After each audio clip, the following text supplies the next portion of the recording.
Desde los albores de la humanidad, el relato de Adán y Eva ha cautivado a generaciones con su riqueza simbólica y espiritual. En este marco surge una pregunta aparentemente sencilla, pero cargada de profundidad. ¿Quién murió primero, Adán o Eva? Aunque la Biblia registra la muerte de Adán en Génesis 5:5, donde se menciona que vivió 930 años antes de regresar al polvo, el texto guarda silencio sobre el fallecimiento de Eva.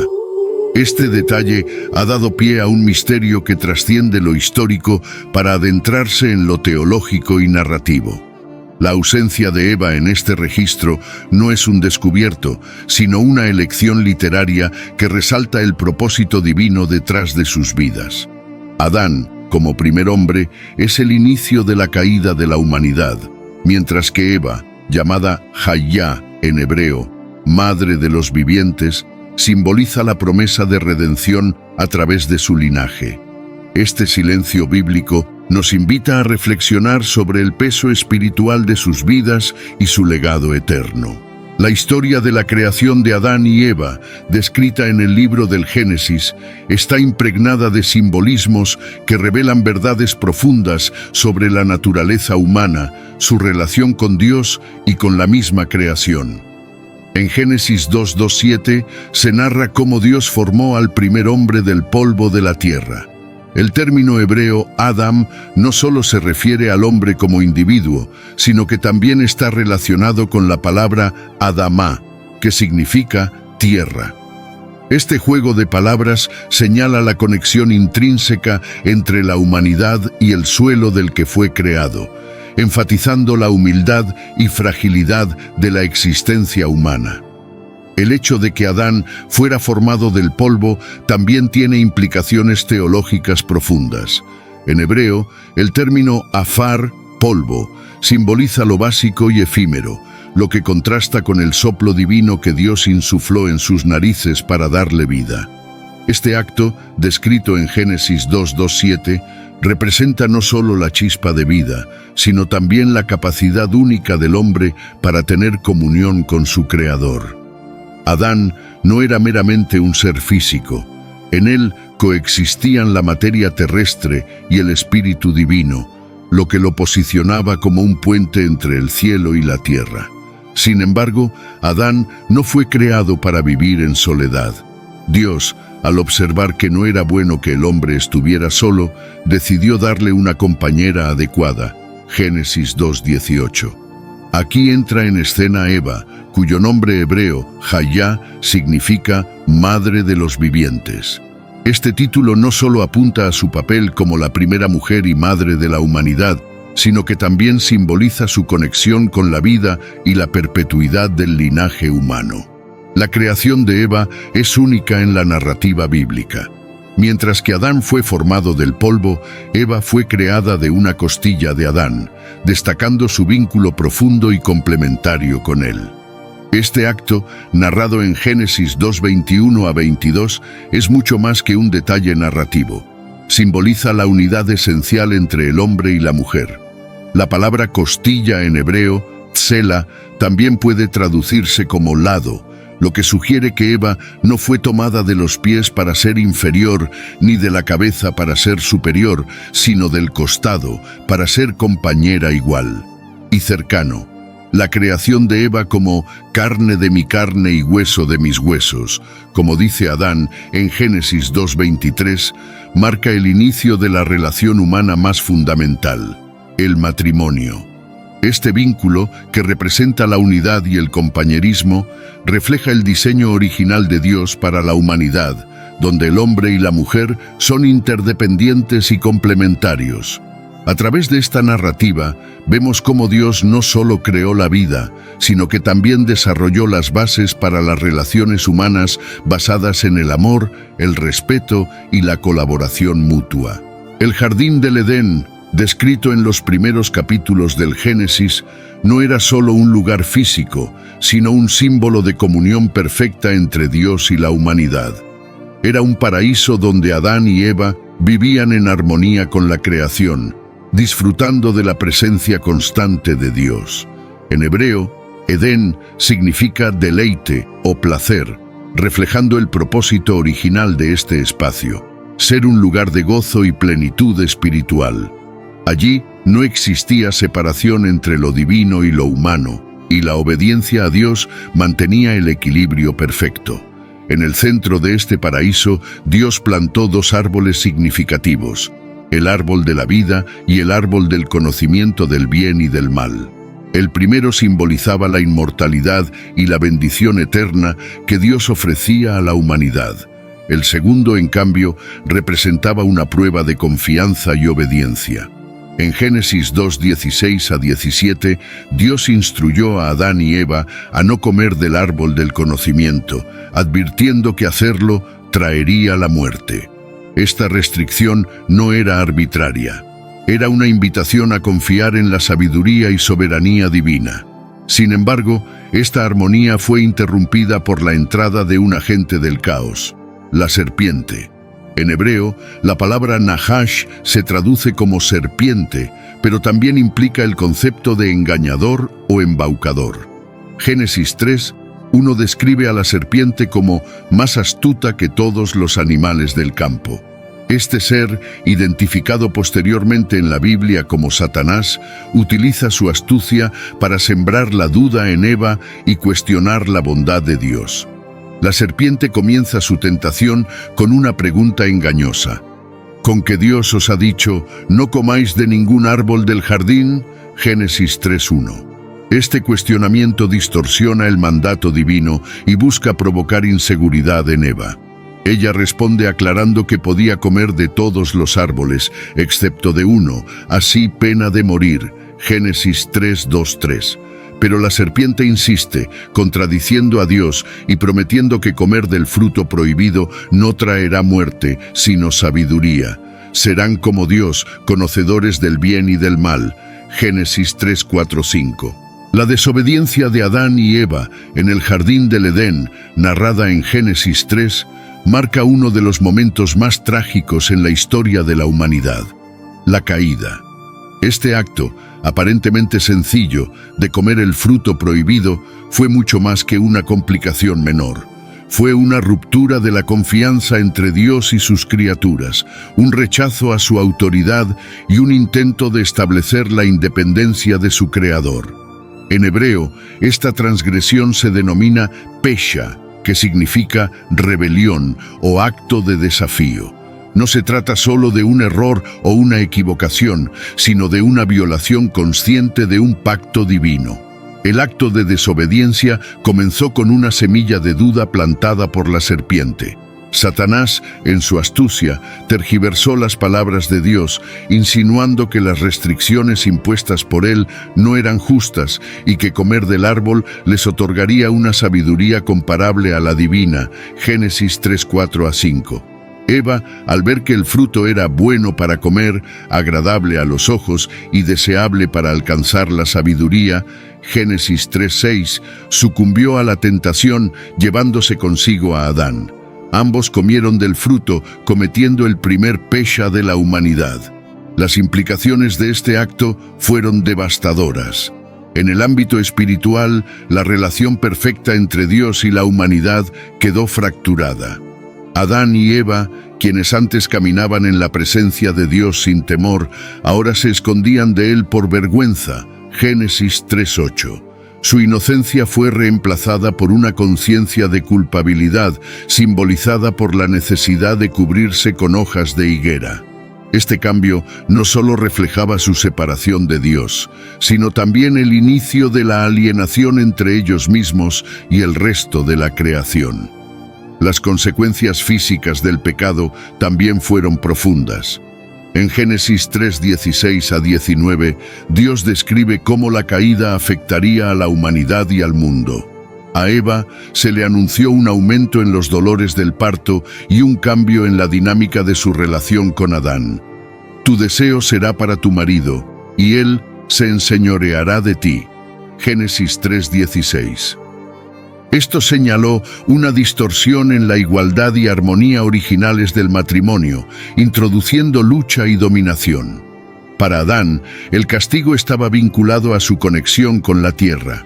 El suelo, que antes producía abundantemente, ahora daría espinas y cardos, y Adán tendría que trabajar arduamente para sobrevivir.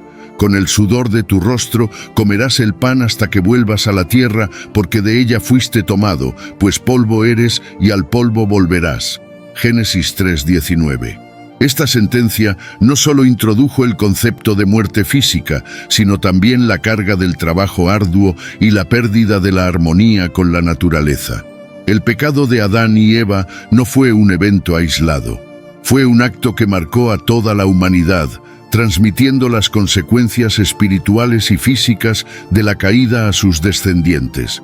Sin embargo, incluso en medio de este juicio, Dios ofreció una promesa: la redención a través de la descendencia de la mujer. Génesis 3:15. Así, la tragedia de la caída se convierte también en el inicio de la narrativa de esperanza y restauración que define la historia bíblica. La tentación de la serpiente apela a tres aspectos fundamentales: el deseo físico, la atracción estética y la ambición espiritual. Eva, al ver que el árbol era bueno para comer, agradable a la vista y deseable para alcanzar conocimiento, toma del fruto y come. Luego lo comparte con Adán, quien también participa en el acto. Génesis 3:6. Este momento marca una fractura en la relación entre Dios y la humanidad. La confianza fue reemplazada por desobediencia y la inocencia por culpa. La entrada del pecado en el jardín del Edén no solo interrumpió la comunión divina, sino que alteró profundamente el propósito original de la creación. La perfecta armonía fue rota y con ella la humanidad quedó marcada por la separación de Dios. Sin embargo, incluso en este acto de rebelión, la narrativa bíblica comienza a apuntar hacia la redención, mostrando que la gracia de Dios puede restaurar lo que fue perdido. La pregunta, ¿quién murió primero, Adán o Eva?, es uno de los misterios más intrigantes del relato bíblico. Génesis 5:5 nos proporciona una pista importante al declarar que todos los días que vivió Adán fueron 930 años, y murió. Este versículo registra claramente la muerte de Adán, pero en cuanto a Eva, el texto bíblico guarda un silencio absoluto. ¿Por qué la Biblia omite un detalle tan significativo? Este vacío narrativo ha llevado a siglos de debate, especulación y reflexión teológica. El registro explícito de la muerte de Adán subraya su papel como la figura central de la caída de la humanidad. Como el primer hombre, su vida y muerte marcan el inicio de una genealogía que conecta a la humanidad con la creación y con el pecado. Su regreso al polvo, tal como fue declarado en Génesis 3:19, cumple la sentencia divina tras la caída: polvo eres, y al polvo volverás. Adán se convierte entonces en un símbolo de las consecuencias universales del pecado y de la fragilidad humana.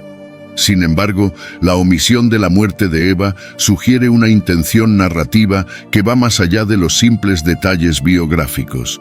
El silencio en torno a la muerte de Eva podría ser intencional, diseñado para dirigir la atención hacia su papel como madre de todos los vivientes, Génesis 3:20, y hacia la promesa de redención.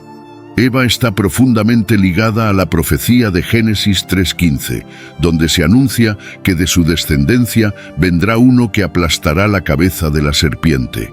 Su muerte física, aunque inevitable, no se menciona, quizás para preservar su imagen como portadora de esperanza y linaje redentor.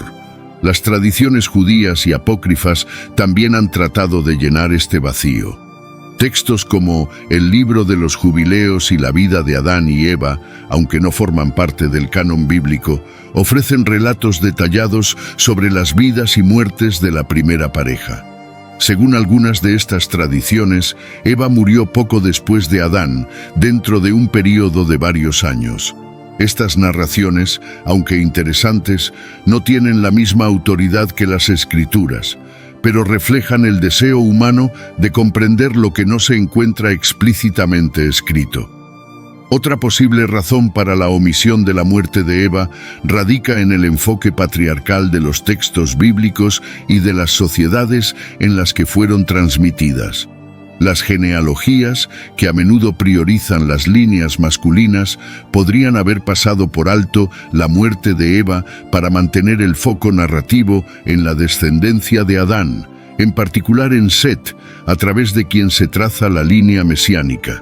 Por lo tanto, el silencio bíblico sobre la muerte de Eva invita a una reflexión más profunda.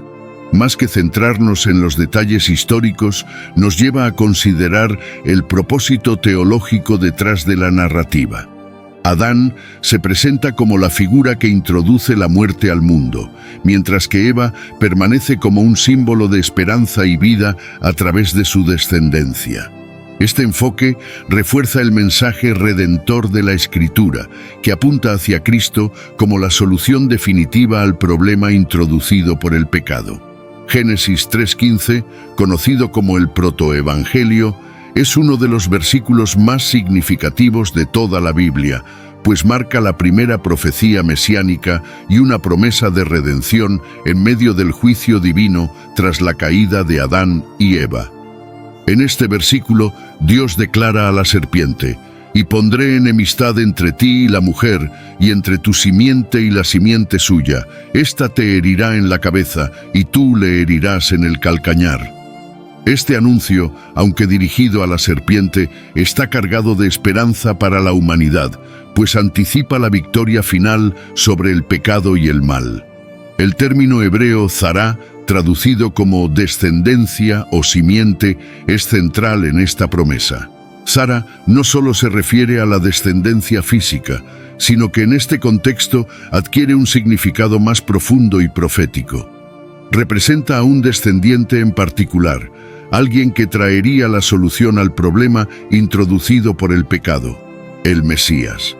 Este concepto conecta la promesa inicial en Génesis con la figura de Jesucristo, a quien el Nuevo Testamento identifica como el cumplimiento de esta profecía. Gálatas 3:16. La enemistad entre la descendencia de la mujer y la de la serpiente simboliza la lucha constante entre el bien y el mal. La serpiente, identificada en la Escritura como Satanás, Apocalipsis 12:9, representa el poder del pecado y la rebelión contra Dios. La descendencia de la mujer, por otro lado, apunta hacia aquellos que permanecen fieles a Dios, culminando en el Mesías, quien sería el instrumento definitivo de la victoria. La promesa de que la simiente de la mujer herirá la cabeza de la serpiente, mientras ésta hiere su calcañar, es una imagen poderosa. Una herida en el calcañar, aunque dolorosa, no es mortal, pero una herida en la cabeza es definitiva. Esto prefigura la obra de Cristo en la cruz, donde Satanás aparentemente infligió una herida al Mesías al llevar a la muerte. Sin embargo, esta misma muerte fue el medio por el cual Cristo derrotó al pecado y a la muerte, aplastando, por así decirlo, la cabeza de la serpiente. Hebreos 2:14. Además, es importante notar que la promesa se da específicamente a través de la mujer. Este detalle, en un contexto patriarcal, es significativo. Subraya que la redención vendrá a través de la descendencia de Eva, reafirmando su papel como madre de todos los vivientes, Génesis 3:20, y destacando el plan divino para redimir lo que se había perdido en la caída. Génesis 3:15 no es solo un juicio sobre la serpiente, sino un rayo de esperanza en medio de la oscuridad de la caída. A través de la promesa de Sara, Dios asegura que, aunque el pecado y la muerte hayan entrado en el mundo, no tendrán la última palabra. Este protoevangelio establece el fundamento de la historia de redención que culminará en Cristo, quien trae la victoria final sobre el mal y abre la puerta para la restauración de la humanidad con su Creador. El legado de Adán y Eva es fundamental para comprender no solo la condición humana, sino también el plan de redención de Dios para la humanidad. A través de sus vidas se establecen los temas de la caída, el pecado y la esperanza de restauración. Adán, como figura arquetípica de la caída, y Eva, como portadora de la promesa redentora, reflejando tanto las consecuencias del pecado como la gracia divina que opera en medio de esas consecuencias. Adán es la representación de la caída de la humanidad.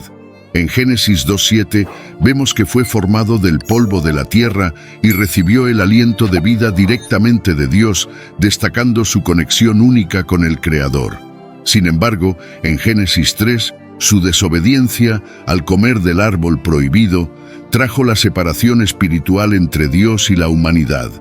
Este acto, conocido como el pecado original, marcó el inicio de la mortalidad y el sufrimiento humano.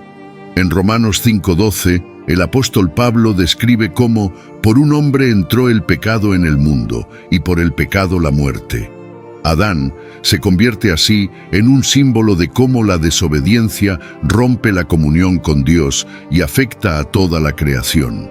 Por otro lado, Eva, aunque también comparte la responsabilidad en la caída, desempeña un papel esencial en la narrativa de la redención.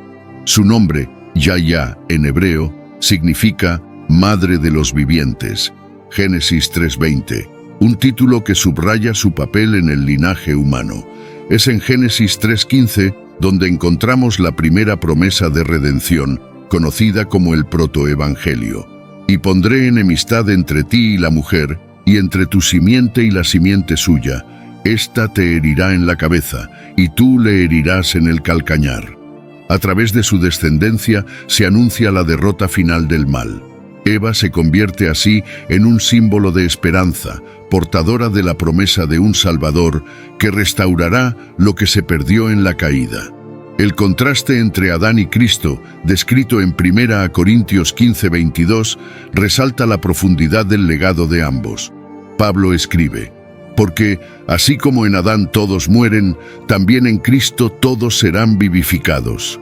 Adán, como el primer hombre, introdujo la muerte al mundo a través de su desobediencia, mientras que Cristo, el último Adán, trajo vida eterna mediante su obediencia y sacrificio en la cruz. Donde Adán falló al sucumbir a la tentación, Cristo triunfó al resistirla. Donde Adán trajo condena, Cristo ofrece reconciliación. Este contraste no solo resalta las consecuencias del pecado, sino también la magnitud del amor y la gracia de Dios. El legado de Adán y Eva, aunque marcado por la tragedia de la caída, apunta hacia la esperanza de redención en Cristo. En ellos vemos el comienzo del problema, pero también la semilla de la solución divina. A través de la obra de Cristo, la humanidad es llamada a volver a la comunión con Dios, demostrando que, aunque el pecado abunda, la gracia sobreabunda. Dios Padre Todopoderoso, en este momento nos acercamos a ti con corazones llenos de gratitud. Gracias por la vida que nos das, por el amor incondicional que nos muestras y sobre todo por el regalo inmerecido de la redención que nos ofrece a través de tu Hijo, Jesucristo. Sabemos que hemos fallado, que como humanidad y como individuos hemos caído una y otra vez, alejándonos de tu voluntad perfecta. Pero también sabemos que, en tu infinita misericordia, nunca nos abandonaste. Gracias, Señor, porque en medio de la oscuridad de la caída nos diste la promesa de esperanza en Génesis 3:15. Desde el principio trazaste un plan para restaurar lo que se había perdido. En Cristo encontramos el cumplimiento de esa promesa, el puente que nos reconecta contigo, el Cordero que llevó nuestros pecados para que pudiéramos ser reconciliados contigo. Hoy queremos reflexionar sobre la magnitud de tu gracia, una gracia que no merecemos, pero que nos ofreces libremente. Una gracia que nos recuerda que, aunque somos polvo, en tus manos somos transformados en algo eterno. Por Adán entendemos la profundidad de nuestra separación de ti, pero en Cristo encontramos la puerta abierta hacia la vida eterna. Nos maravillamos al saber que, donde abundaba el pecado, sobreabundaba tu gracia, como lo dice Romanos 5:20. Señor, en un mundo que a menudo nos lleva al caos, al temor y a la desesperanza, nos refugiamos en ti. Nos das la certeza de que en Cristo somos una nueva creación. Las cosas viejas pasaron y todas son hechas nuevas. 2 Corintios 5:17. Tu gracia transforma nuestro pasado en un testimonio, nuestro presente en un propósito y nuestro futuro en una esperanza. Te pedimos, Padre, que sigas trabajando en nuestras vidas, que esa gracia que nos redime también nos transforma, guiándonos a vivir con integridad, amor y propósito. Ayúdanos a ser portadores de tu luz, a reflejar tu amor y a extender tu mensaje de redención a quienes aún no lo han experimentado. Finalmente, Señor, queremos alabarte por ser el Dios que convierte tragedias en victorias, que transforma la caída en oportunidad y que restaura lo que parecía perdido. Te agradecemos por Jesucristo, quien no solo nos salvó, sino que nos mostró cómo vivir, cómo amar y cómo servir. Que nunca olvidemos que en Él tenemos acceso directo a ti, nuestro Creador y nuestro Padre. Con corazones agradecidos, oramos en el nombre de Jesús, quien es nuestra esperanza y salvación. Amén. La gracia divina nos recuerda que no estamos definidos por nuestras fallas, sino por el amor y el propósito que Dios tiene para nosotros. En Cristo no encontramos solo redención, sino también una invitación a vivir vidas transformadas, llenas de esperanza y dirigidas hacia la eternidad con Él. ¿Qué hacemos con esta gracia? Esa es la pregunta que debemos responder cada día, permitiendo que su amor transforme nuestras acciones y nuestras vidas. Si este contenido fue valioso para ti, te pido que me apoyes con tu suscripción para que no te pierdas ninguno de nuestros próximos videos. Si te sorprendió la temática de este video, imagina el video que aparece en la pantalla. Haz clic en él y descubre lo que la Biblia dice sobre. Porque los judíos no creen en Jesús como el Hijo de Dios o el Mesías. Comparte este video con familiares y amigos. Esto ayuda a que el video llegue a más personas. Juntos podemos iluminar más mentes y expandir nuestro entendimiento. Te esperamos. Gracias por acompañarnos y que Dios los bendiga.